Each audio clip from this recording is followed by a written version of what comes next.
Hello বন্ধুরা, good afternoon. বসে গেছি লাঞ্চ করতে। আর প্রথমেই কচুর শাক দিয়ে ভাত মেখে নিয়েছি, কারণ আজকের বিশেষ আকর্ষণ কচুর শাক ইলিশ মাছের মাথা দিয়ে। একটা গান আছে না, ইলিশ মাছের মাথা দিয়া হইল কচুর শাক, সেই আর কি। বসে পড়েছি এটা দিয়েই। কচুর শাকটা খুব ভালো হয়েছে, অনেক দিন বাদে খেলাম তো। তোমার কেমন লেগেছে কচুর শাক? হুম, ভালো হয়েছে। ডাল দিয়েও কচুর শাক দিয়ে খাচ্ছে, ওরা এত ভালো লেগেছে।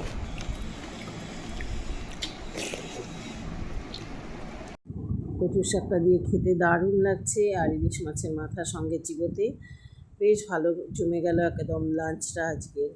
সামান্যতেই আমরা খুব খুশি, এই কচুর শাক বলো অন্য কোনো শাক বলো, তাতেই আমরা ভীষণ খুশি হয়ে যাই। কিন্তু ডাল, আলু ভাজা, তার সঙ্গে পেঁয়াজ, আর হচ্ছে তোমার লেবু, দারুণ লাগছে। এইভাবে খেতে কিন্তু আমার ছোট্টবেলা থেকে বাইরে কখনো যদি কোনো হোটেলে খেতাম না, সঙ্গে পেঁয়াজ দিত, আমার মনে হতো কেন বাড়িতে রোজ পেঁয়াজটা দেয় না।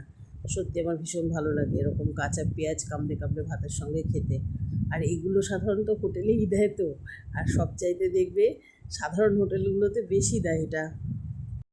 এত সুন্দর মাছের ঝাল হয়েছে, কিন্তু এই দেখো মাছের ঝালটা দেখবে, সরি কোথায় মাছের ঝালটা, না এই পাশে, এই দেখো। কিন্তু মাছের ঝালটা ও খাবে না, ওর অভ্যাস হচ্ছে ডিম খাওয়া।